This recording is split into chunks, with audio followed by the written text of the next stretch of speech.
Assalamualaikum warahmatullahi wabarakatuh. Alhamdulillahi rabbil alamin. Wassalatu wassalamu ala asyrafil anbiya'i wal mursalin wa ala alihi wa ashabihi ajma'in.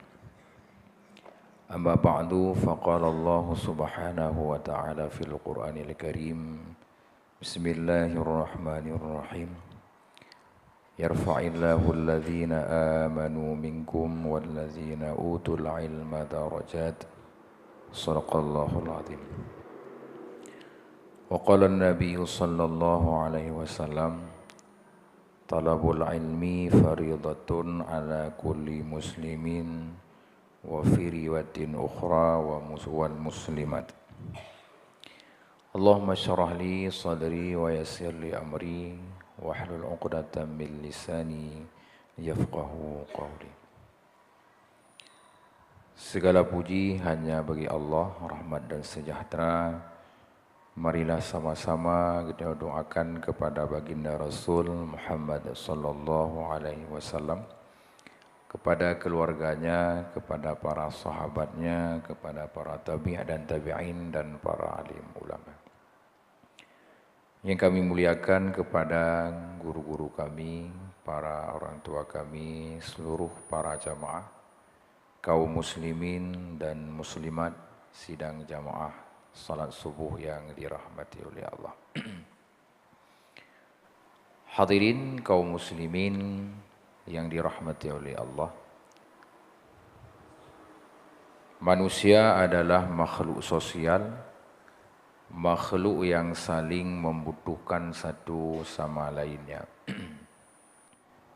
Tentang hal demikian, Allah mengatakan di dalam Al-Quran, wa ta'awanu 'alal birri wat taqwa, dan saling membantulah kamu 'alal birri, di atas berbuat baik, wat taqwa, dan di atas melakukan takwa kepada Allah.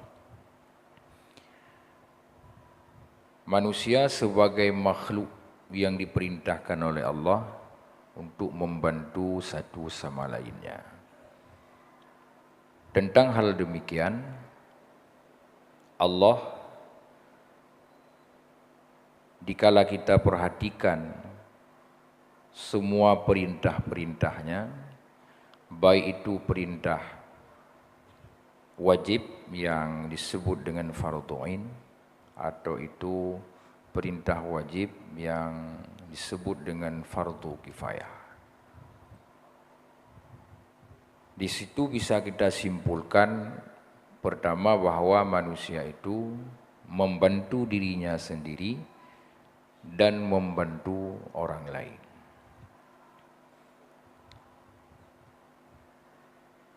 Di antara yang lain adalah perintah untuk menuntut ilmu. Perintah menuntut ilmu, pertamanya ada yang fardhu ain, yang kedua ada yang fardhu kifayah. Tuntut ilmu merupakan satu kewajiban yang manfaatnya pertama untuk diri manusia itu sendiri dan manfaatnya untuk orang lain.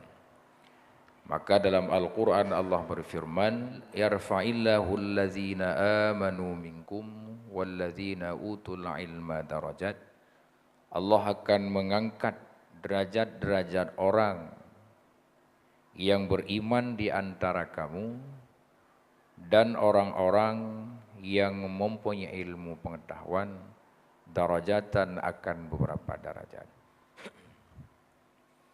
Kemudian dalam hadis Rasul menyebutkan, talabul ilmi faridatun ala kulli muslimina wal muslimat. Tuntut ilmu itu merupakan satu kewajiban di atas muslim yang laki-laki dan muslim yang perempuan. Oleh kita orang mukmin harus mengamati ayat dan hadis tersebut, di mana bahwa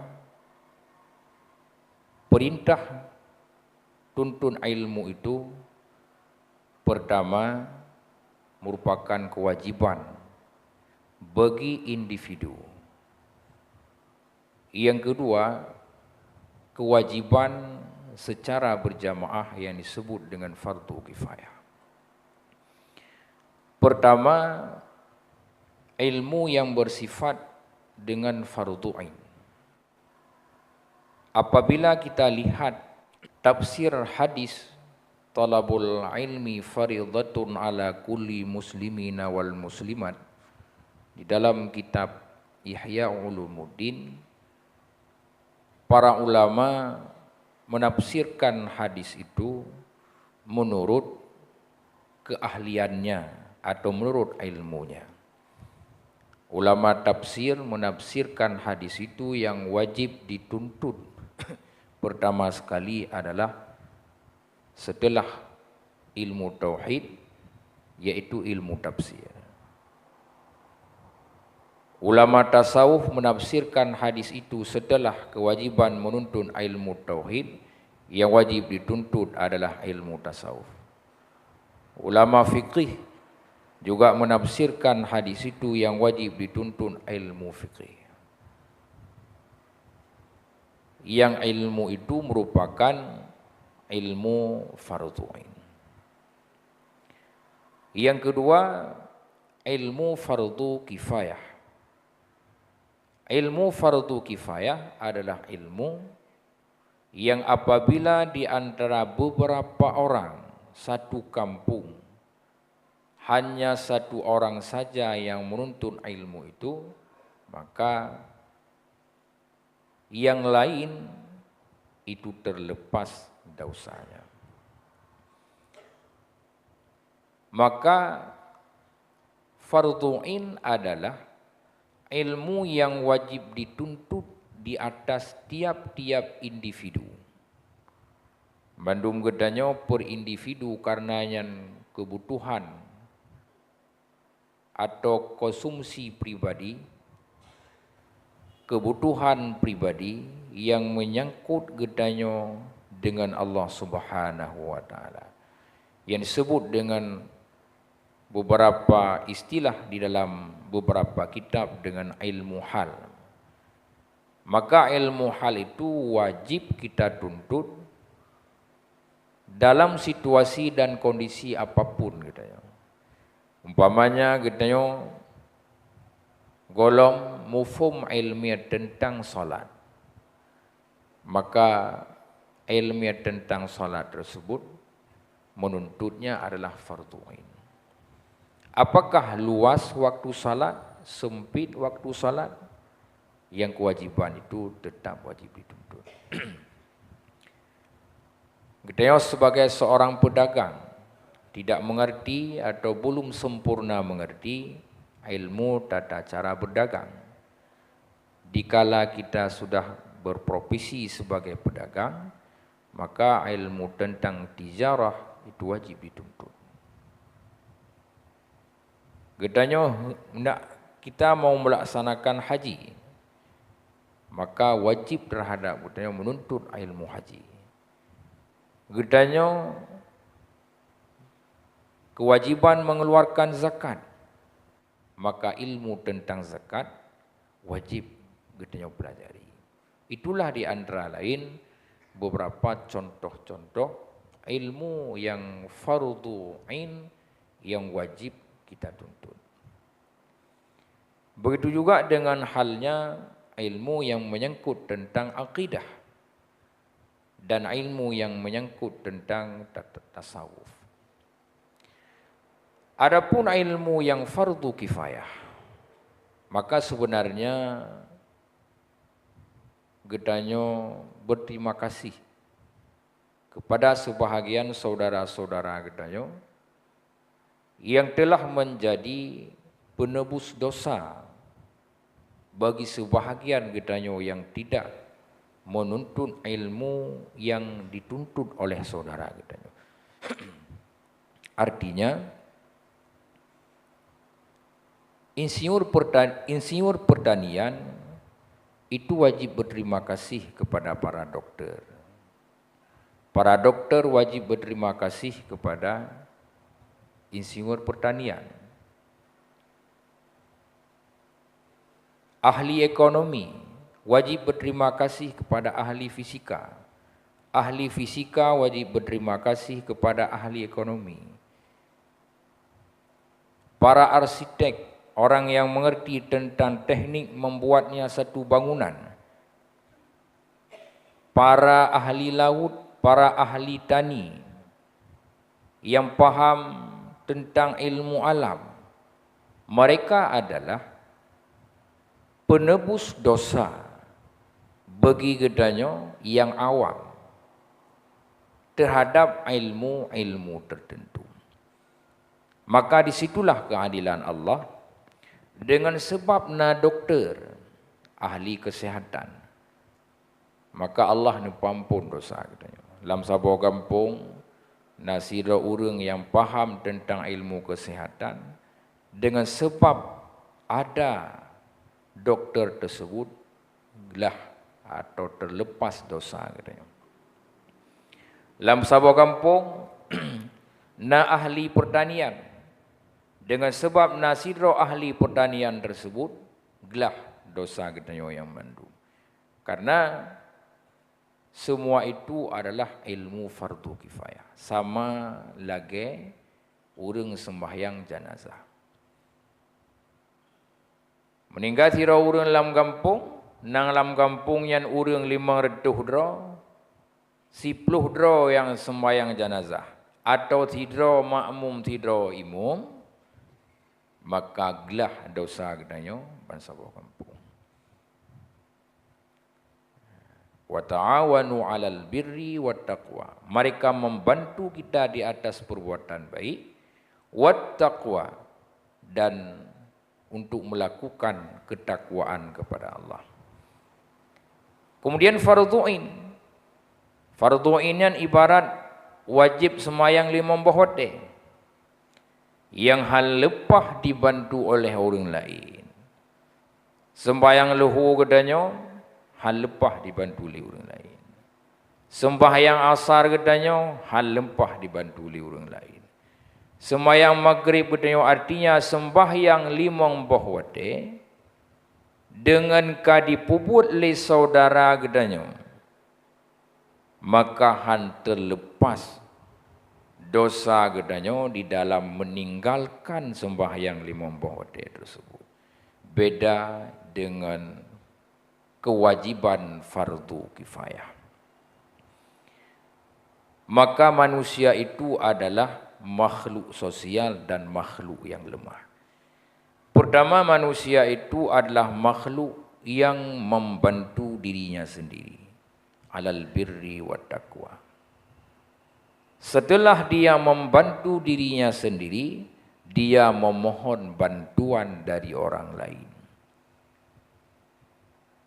Apa itu membantu dirinya sendiri? Melaksanakan wajib. Kewajiban yang dilakukan oleh gedanya yang sifat kewajiban yang fardhu'in itu adalah membantu diri kita sendiri. Bukan membantu Allah. Bukan membantu Nabi, bukan membantu agama, tapi pertama membantu diri kita sendiri. Kenapa kewajiban yang fardhu'in itu merupakan makna daripada membantu diri sendiri? Karena itu adalah kebutuhan. Kewajiban adalah kebutuhan. Kalau memang kewajiban adalah kebutuhan, apabila kebutuhan itu tidak diberikan secara maksimal, maka kita selaku manusia akan kekurangan. Apapun itu kewajiban, itu kebutuhan. Kalau bukan itu kebutuhan, Allah tidak memerintahkannya. Yang kedua, kita membutuhkan bantuan orang lain. Butuh bantuan dokter, butuh bantuan ahli pertanian, butuh bantuan ahli fisika, butuh bantuan ahli geologi, ekonomi dan sebagainya. Mereka wa ta'awanu 'alal birri wat taqwa, membantu kita di atas berbuat baik dan melakukan ketakwaan kepada Allah. Maka segala sesuatu itu berujung kepada satu, yaitu ta'abbudun, melakukan ibadah kepada Allah. Bentuk pertolongan diri sendiri dan bentuk pertolongan yang kita mohon kepada orang lain hanya satu, yaitu ta'abbud, untuk melakukan ibadah kepada Allah. Maka oleh sebab demikian, segala sesuatu itu harus bernilai ibadah. Disitulah Allah meninggikan derajat-derajat orang. Pertama, yang beriman kepada Allah dan orang-orang yang berilmu pengetahuan. Yarfa'illahu allazina amanu minkum wallazina utul ilma darajat. Allah akan mengangkat derajat-derajat orang yang beriman di antara kamu dan orang-orang yang diberikan ilmu pengetahuan oleh Allah, darajatan, akan beberapa derajat. Derajat atau pangkat kedudukan yang diberikan oleh Allah itu tergantung kepada kemampuan iman dan kepada kemampuan ilmu pengetahuan. Semua kita menginginkan tinggi derajat, kualitas kehidupan pada pandangan Allah. Maka kualitas kehidupan yang dinilai oleh Al-Quran dengan darajah, yang disebut oleh Al-Quran dengan darajah, maka itu dengan dua proses, proses keimanan dan proses ketakwaan.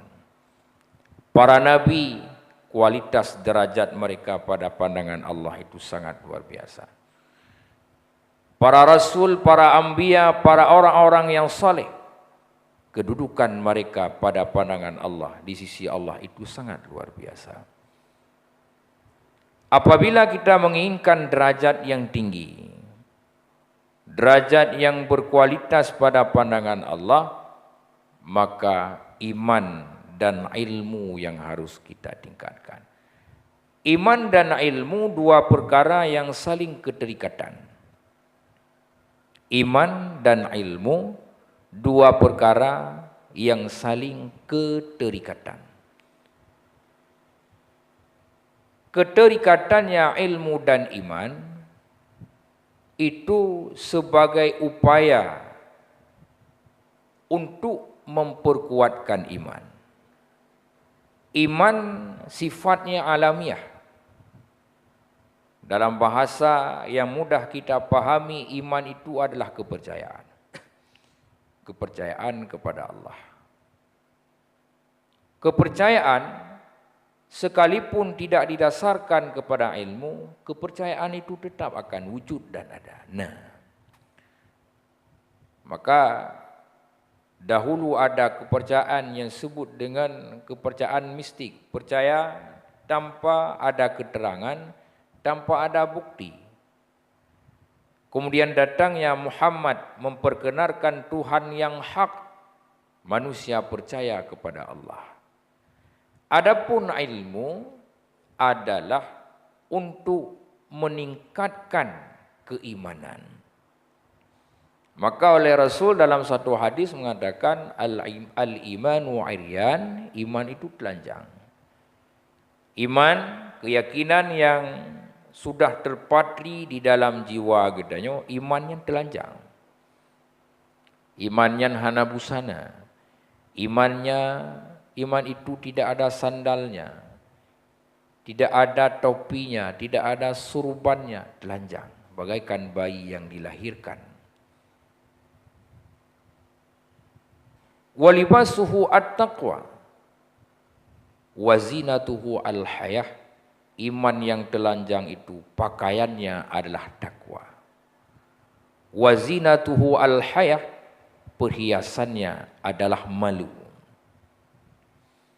Nah, pakaian iman itu adalah ilmu. Bagaimana kita akan melakukan ketakwaan kepada Allah apabila kita tidak memahami apa itu takwa, tata cara melaksanakan takwa kepada Allah. Maka untuk bertakwa itu mesti dengan ilmu.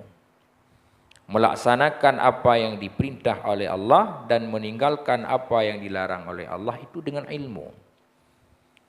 Wazinatuhu al-hayah. Perhiasan iman itu mahal. Perhiasan iman itu sangat berharga. Lebih berharganya dari permata dan emas. Wazinatuhu al-hayah. Perhiasan iman adalah malu. Malu satu kata yang mudah diucapkan tapi susah untuk dipraktekkan. Malu itu adalah proses hasil dari pendidikan akhlak. Tidak akan lahirnya malu kalau tidak ada proses pembinaan dan pendidikan karakter. Bukanlah malu yang dimaksud dalam keseharian kehidupan kenyokan. Malai tajak baku urang ramai, malai tadang baku urang ramai, malai tamu tutu ngan urang ramai, kanyan makna malai. Itu malah penyakit. Malai yang dimaksudnya nyan penyakit hati. Malai berbuat kebaikan, malai ajak masjid, malai pakai pakaian yang suci, malai bersedekah, malai memberi nasihat kepada orang lain, itu malah penyakit hati. Tapi apa itu malu? Malu adalah hasil dari pendidikan karakter yang diawali oleh pertama pendidikan batin. Artinya kita mempelajari dan mengamalkan atau diajarkan bagaimana berakhlak dengan akhlak yang baik. Menjauhi penyakit-penyakit hati. Membaguskan pekerjaan zahir. Dengan demikian lahirlah penyakit malu.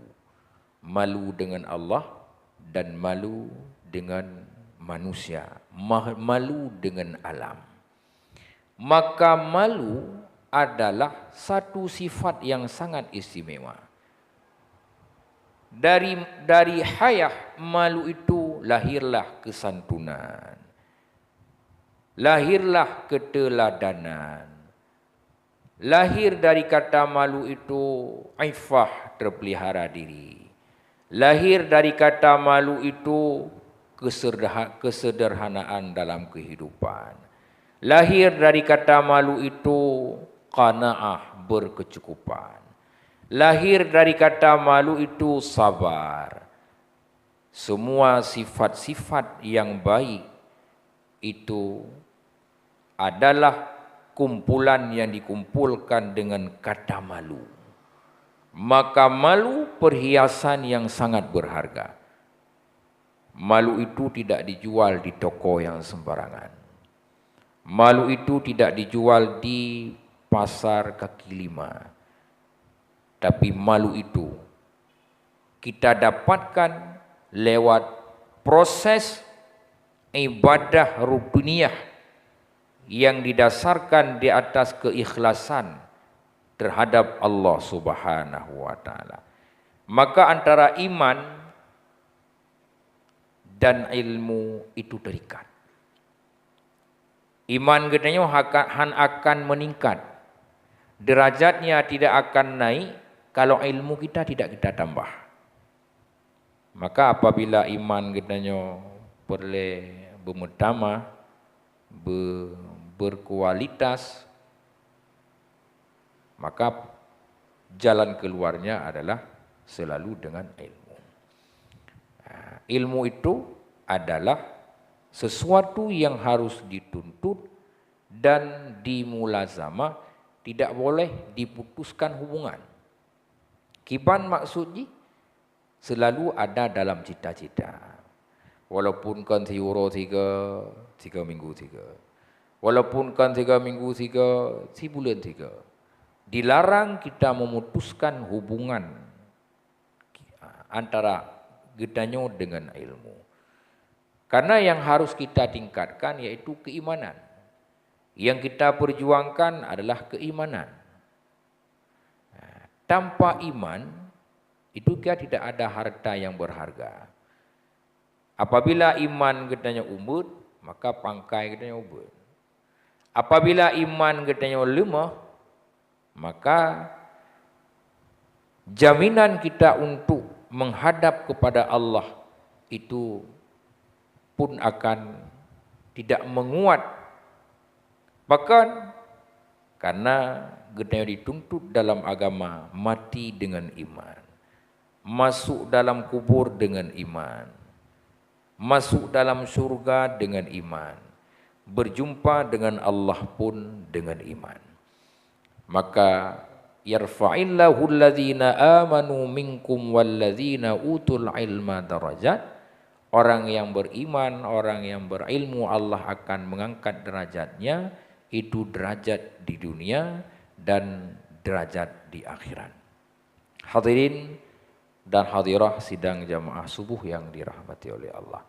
Maka pertama sebagai kesimpulan, jadilah gedanyo sebagai makhluk yang disebut oleh Allah wa ta'awanu 'alal birri wat taqwa, membantu di atas kebaikan dan takwa. Pertama, gedanyo harus siap untuk membantu diri kita sendiri. Bersiap. Kibancara ada bantu drogerotu, itulah menunaikan kewajiban. Karena kewajiban itu adalah kebutuhan yang harus gedanyo penuhi bagi diri roda. Kemudian yang kedua, jadilah kita yang membantu orang lain. Maka kita adalah makhluk yang saling butuh membutuhkan. Dikala kita menuntut ilmu, anggaplah kita ini pertama menghilangkan kejahilan, yang kedua membantu agama, yang ketiga membantu orang lain. Waktu kita tajak sikula, tajak ber, tak tuntun ilmu yang sifat di fardu kifayah, yakinlah bahawa pertama gedanyo membantu diri gedanyo dan membantu orang lain.